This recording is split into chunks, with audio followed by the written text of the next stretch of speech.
तो महाराज और सूत जी कहते हैं कि ये सिर्फ कहने के लिए नहीं कह रहा मैं।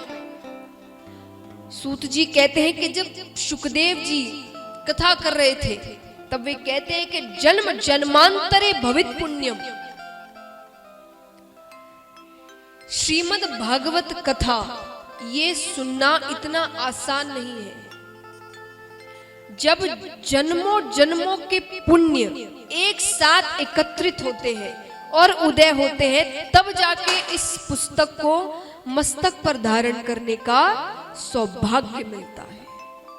ये ऐसी कथा है। शुकदेव जी जब कथा सुनाना आरंभ करने वाले थे तो कहते हैं स्वर्ग लोक से देवता आते हैं हाथ में अमृत कलश लेकर। अमृत यानी हम सब जानते हैं क्या, जिसे पीने से अमर हो जाते हैं, मृत्यु नहीं होती। तो वो अमृत कलश लेकर आए। शुकदेव जी कथा किसको सुनाते हैं? राजा परीक्षित को, जिन्हें श्राप मिला होता है कि वे 7 दिन में मर जाएंगे, मृत्यु हो जाएगी।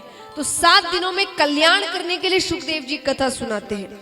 तो स्वर्ग लोक से देवता अमृत लेकर आते हैं कि ये अमृत आप राजा परीक्षित को पिला दीजिए, इससे पीने से इसकी मृत्यु नहीं होगी। लेकिन इसके बदले में ये जो कथा आप इन्हें सुनाने जा रहे हैं, ये कथा आप हम देवताओं को सुनाइए स्वर्ग लोक में। तो शुकदेव जी ने विचार किया कि स्वर्ग लोक में जो देवता है उनके पास कई साधन है कल्याण करने, वो भगवान के पास ही रहते हैं। कितने देवता तो ऐसे जब चाहे भगवान के दर्शन करने चले जाते हैं। लेकिन कलयुग में पृथ्वी के जो जीव होंगे उनके पास साधन नहीं होंगे। साधन है पर वो कर नहीं सकते। तपस्या कौन कर सकता है यहां पर? तो साधन है पर वे कर नहीं सकते। एक ही साधन है जो वो कर सकते हैं, वो है ये कथा। इसे वे सुन सकते हैं। तो शुकदेव जी उन देवताओं से कहते हैं कि कहां ये कोहिनूर रूपी हीरा श्रीमद् भागवत कथा और ये अमृत कहां कांच रूपी टुकड़ा। अब कोई आपसे कहेगा कि आपके पास कोहिनूर हीरा है, मुझे वो दे दो, मैं ये कांच का टुकड़ा देता हूं, आप लेंगे? कभी कभी नहीं लेंगे। तो बोले मैं ये कैसा सौदा है, ये कहां कोहिनूर हीरा, कहां कांच का टुकड़ा, ये अमृत ले जाइए इसे वापस। अब अमृत को लौटा दिया। ब्रह्मा जी ने कहा ऐसी क्या बात है इस कथा में? तो पलड़े मंगाए गए। एक पलड़े पर श्रीमद् भागवत को रखा गया, एक पलड़े पर जितने ग्रंथ हैं, वेद है, उपनिषद है, पुराण है, सबको रखा गया। लेकिन श्रीमद् भागवत का पलड़ा फिर भी भारी रहा। यह है इस कथा की महिमा। बोलो श्रीमद् भागवत कथा की। तो महाराज इस प्रकार सूत जी सभी को बताते हैं। अब शौनकादि ऋषियों ने कहा कि महाराज सबसे पहले ये कथा किसने किससे कही? सूत जी कहते हैं कि सबसे पहले ये कथा सनकादि ऋषियों ने नारद जी से कही। कैसे कही?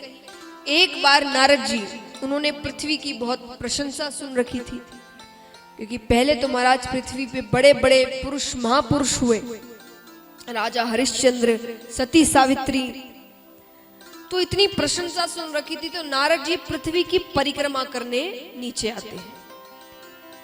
पहुंचते पहुंचते हरिद्वार तक पहुंचते हैं। सच में पहुंचते हैं, मैं मजाक नहीं कर रही। पहुंचते हैं हरिद्वार, पहुंचते तो वहां उनकी भेंट होती है सनकादि ऋषियों से। सनकादि ऋषि ब्रह्मा जी के 4 मानस पुत्र हैं, सनक, सनंदन, सनत कुमार, सनातन। अब चारों एक साथ ही घूमते हैं तो उन्हें एक साथ नाम दे दिया सनकादि ऋषि। तो उनसे भेंट हुई। अब यहाँ नारद जी बड़े ही चिंता के भाव में हैं, चेहरा उतरा हुआ है। सनकादि ऋषियों ने कहा जो हर वक्त भगवान का नाम लेता हो, नारायण नारायण नारायण करता हो, उसे किस बात की चिंता? उनसे पूछते हैं। तो नारद जी ने कहा कि पृथ्वी की प्रशंसा सुनकर मैं पृथ्वी की परिक्रमा करने आया, पर यहां आकर मैंने अलग ही भाव देखा। विपरीत काम हो रहे हैं यहाँ पर।